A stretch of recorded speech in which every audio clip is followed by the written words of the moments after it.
우라늄 폭탄이 보면은 원자핵이 쪼개질 때 발생하는 막대 에너지를 이용하는 핵무기인데요. 일반적으로 우라늄 원자폭탄 또는 전차의 장갑을 뜬 열화 우라늄탄을 이용한다.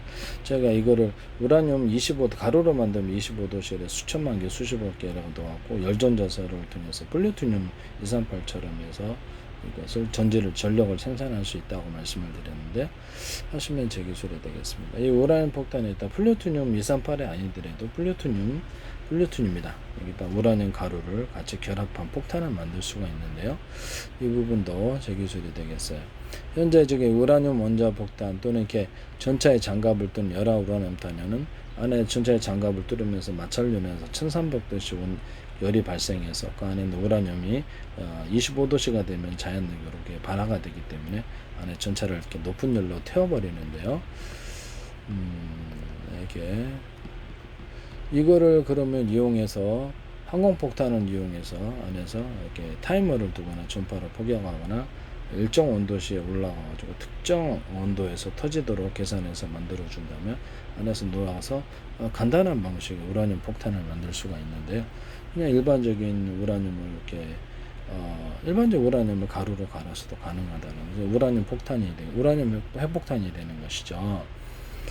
이렇게 해서 이게다 플루토늄을 섞어주거나 토륨을 섞어줄 수도 있다라고 이와 같이 이제 만드시면 제 기술이 되겠다라는 것을 말씀을 드립니다.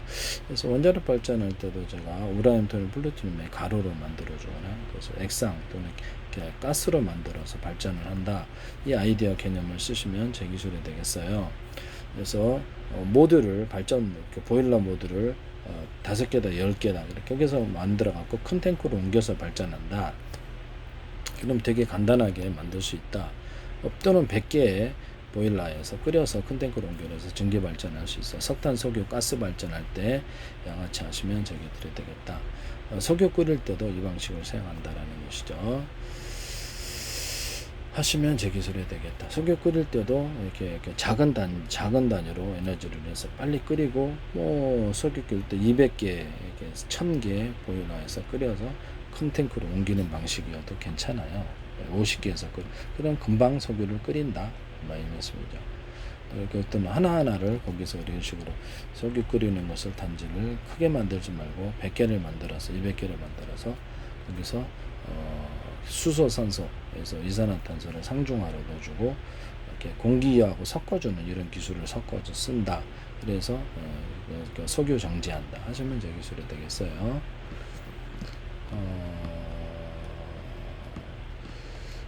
고농축 우라늄 235를 사용해 순식간에 강력한 핵분열을 그래서 폭탄으로 만들면 얘를 우라늄 분말을 안에 격벽 처리해서 각각 한꺼번에 반응하게 좀 그러니까 25도씨만 안에를 살짝 온도를 저온으로 만들어준 장치가 필요하겠죠. 자연 상태에서도 발화하니까 저온으로 좀 냉각을 시켜줘야 되고요. 둘째 격벽이 되는 안에 우라늄 분말들 또는 거기도 플루토늄, 토륨 분말들을 넣어서 폭약 요력을 더할 수 있어요. 이렇게 해가지고 수백 개나 들어가서 특정 온도가 올라가도록 설계를 하면 이것이 우라늄 폭탄이 되는 것이죠. 플루토늄은 폭탄이 되는 것입니다. 플루토늄하고 섞어주면 토륨까지 섞으면 그래 토륨 폭탄이 되겠죠.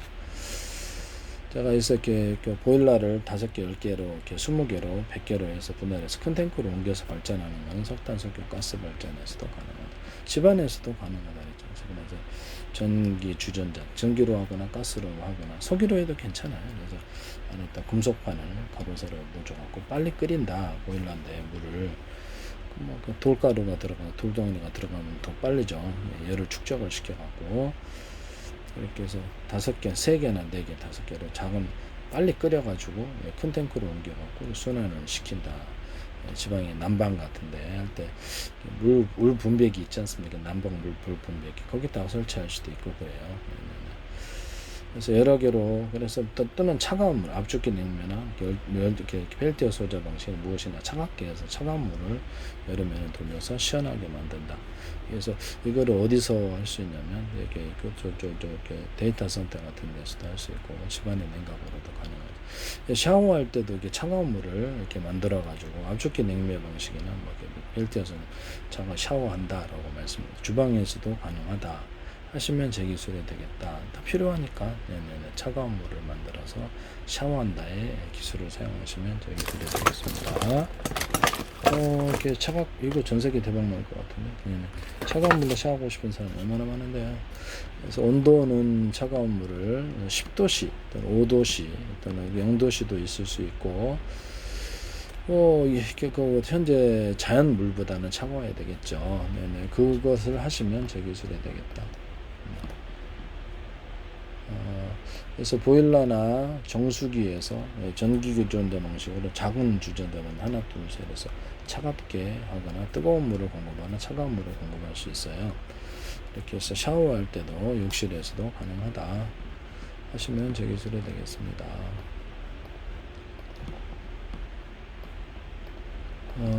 그래서 우라늄을 반응하지 않도록 만들어서 좋은 상태로 만들어 준 다음에 그것을 상온에서 열을 가하거나 이렇게 1차 폭약을 터뜨려 가지고 우라늄을 터뜨릴 수도 있어요. 네네. 그렇게 해서 우라늄 간단한 형태의 폭탄이 만들어진다.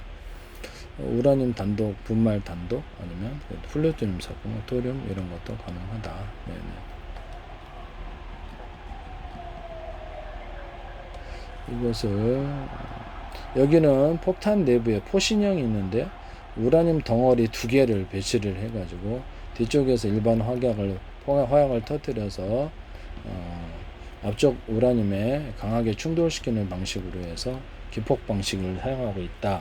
대표적인 것이 1940년 일본 히로시마에 투하된 최초 원자폭탄 리틀보이가 이 포신형 우라늄 폭탄이다 라고 나와 있습니다.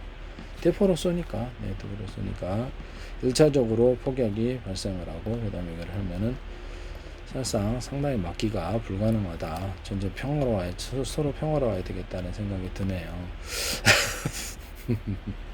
열화 우라늄탄 같은 게 존재합니다. 제 방식으로 만드시면 이렇게 무단으로 만드시면 안 되겠다라는 것을 말씀을 드립니다. 담배 기술을 무단으로 사용하지 맙시다.